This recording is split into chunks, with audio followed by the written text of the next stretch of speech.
Do blind people blink as often as sighted people? The human blink reflex is fascinating, isn't it?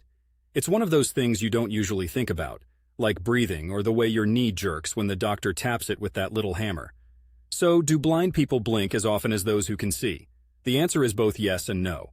The basic function of blinking is to lubricate the eyes and protect them from irritants. This is a physiological necessity for both blind and sighted individuals.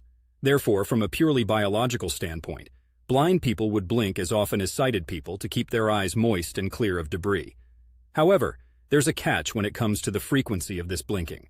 For sighted people, blinking also occurs reflexively to protect the eyes from sudden changes in light, to shift focus, or during conversation to signal certain social cues. Some studies suggest that we blink less when we are engaged in activities that require visual concentration, like reading or screen time. Blind people who lack light perception wouldn't need this light protection mechanism, and those who lack any visual stimuli wouldn't blink in response to changes in what they see, simply because they don't see. That said, blind individuals who have residual visual perception might still have light-related blink reflexes. Socially, blinking can communicate meaning in conversations, such as signaling that you're thinking or yielding the floor for the other person to speak. For blind individuals, this aspect of blinking as a nonverbal cue would likely depend on whether they had sight at some point in their lives, giving them an understanding of the social aspect of blinking. Those born without vision may not exhibit the same blink patterns in social situations. But let's bring this back to ground level here in Portland. Picture a blind person navigating the streets downtown, with all the sounds, smells, and the occasional rain or sleet.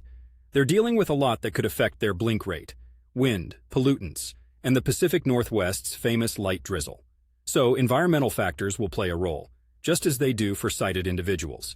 In the end, the blink rate for blind individuals can vary based on a complex interplay of physiological needs and environmental factors, much like it does for the sighted.